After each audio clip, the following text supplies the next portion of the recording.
Hi guys, remember, self-care is important for your psychological well-being. Today, let's talk again about mental health. I'm Risa, welcome back to my channel. So, I recently called a friend and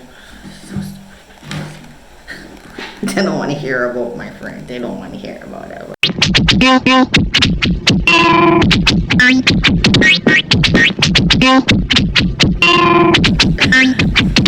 right.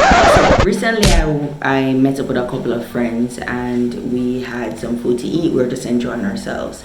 And one of my friends turned to me and she said, "Hey Narissa, I saw you call on Saturday, but I didn't answer it."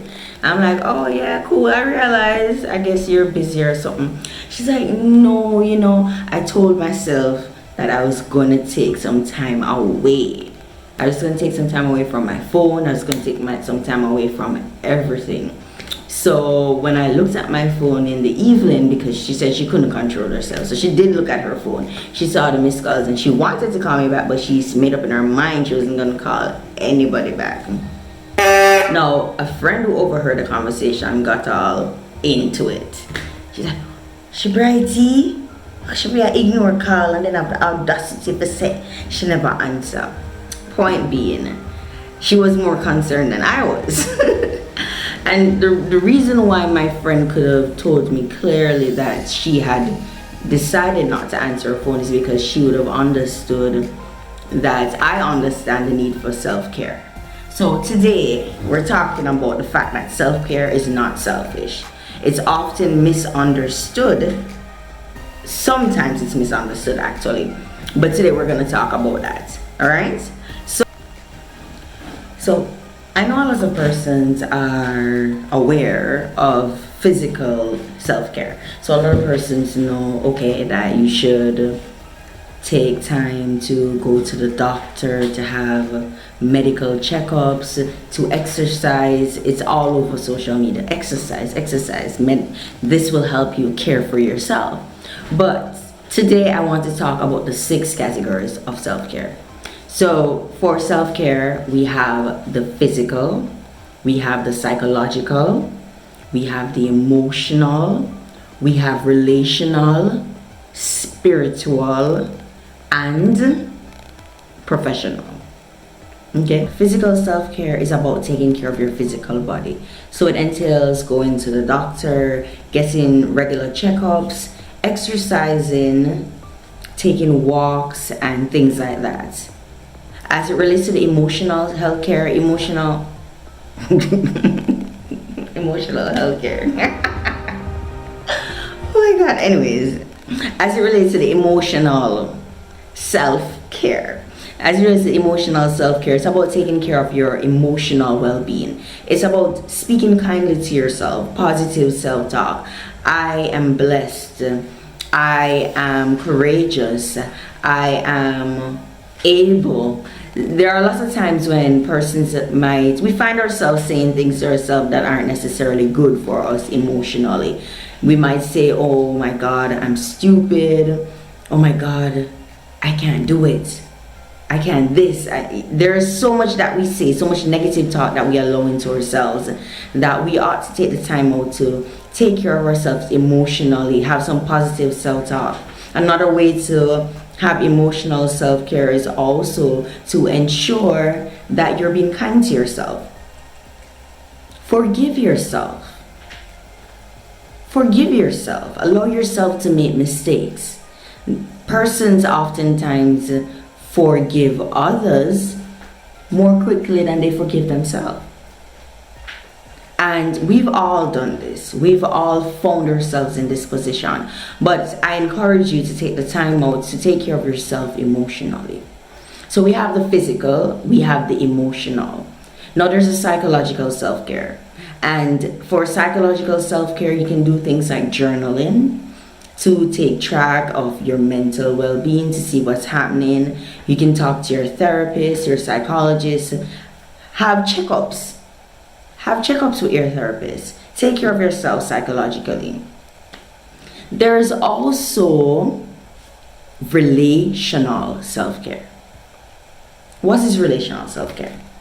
We all have relationships, but do we take time out to actually foster these relationships?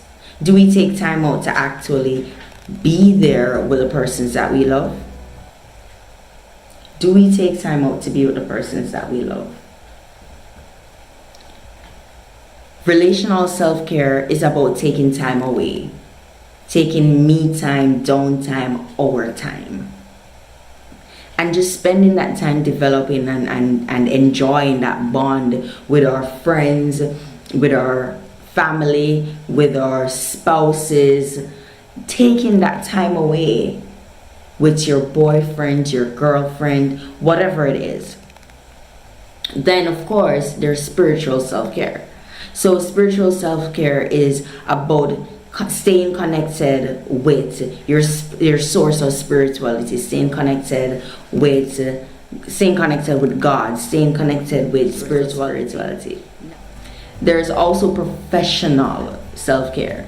And I remember I was working at a particular organization, and I had a friend, and she had said to me, "Risa, why are you doing that to yourself?"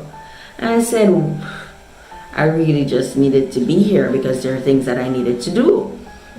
And she was saying this because I wasn't well. I wasn't well for like two or 3 days. But my plan was, okay, I'll come to work, I'll do the best that I can do in the hours that I should. And then during my time, my lunchtime, I can use that time to be sick. So I'd work, and do all that I had to do. But then in my lunchtime, I would go in the sick room and just lie down and use that time to kind of to just sleep, rest, and prepare myself for the rest of the work day. And she said, "You shouldn't do that to yourself." And I said, And then she turned to me and she said to me, "Listen, if you die, they're gonna replace you.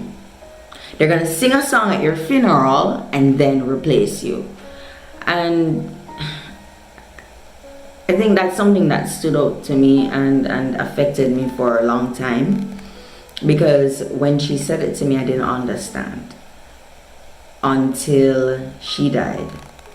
And when she died, I wasn't at the organization at the time, and she called me. She died, and I wasn't at the organization for a while, and they called me in and they said, "Hey, come in, you know, we're all going to practice a song to sing at her funeral."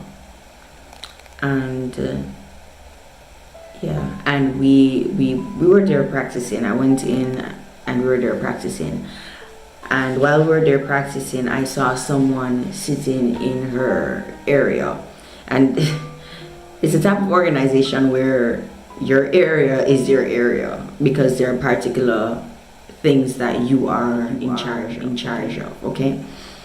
So definitely she had been replaced, and she was replaced before we could practice to sing for her funeral. I would say that I learned a lot from that experience. I learned a lot from her, and I appreciate it. However, I didn't realize how much, or the value of what she was teaching me, until she had passed. And I want to share this with you guys, because I want you to understand the need for professional self-care.